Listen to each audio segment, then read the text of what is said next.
কোচবিহার জেলা তথ্য সংস্কৃতি দপ্তরের উদ্যোগে কোচবিহার ল্যান্সডাউন হলে অনুষ্ঠিত হলো নজরুল জন্মজয়ন্তী উৎসব।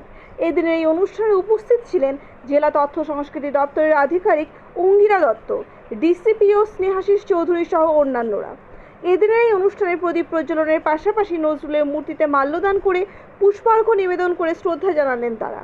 এছাড়াও ছোট ছোট ছেলে মেয়েদের নিয়ে নাচ, গান ও আবৃত্তির মধ্য দিয়ে এদিনের এই দিনটিকে পালন করলেন।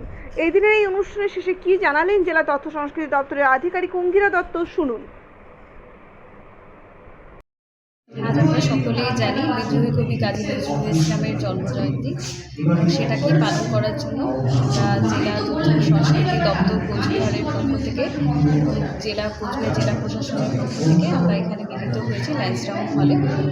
আপনারা সকলে দেখছেন যে এখানে কোচবিহার জেলার শিশুরা এবং বিদ্যার্থীরা তারা কাজী নজরুল ইসলামকে তাদের নাচ, নৃত্য, গান, কবিতার মাধ্যমে ভালোবাসা এবং তাদের শ্রদ্ধা জ্ঞাপন করছে।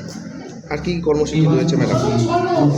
আজকে যাতে শিশুদের নজরুলের কাজী নজরুল ইসলামের যে কাজগুলো সেগুলো যাতে তারা জানতে পারে, এর জন্য আমরা তাদেরকে আপনারা জানি যে আমাদের যে ডিসিপিও আছেন, ডিসিপিও কোচবিহার, যিনি বাচ্চাদের সাথে কাজ করে থাকেন, তিনি ওদের নানা গল্পের মাধ্যমে এই অনুষ্ঠানের মাঝে মাঝে কাজী নজরুল ইসলামের বিভিন্ন কাজের সম্বন্ধে জ্ঞান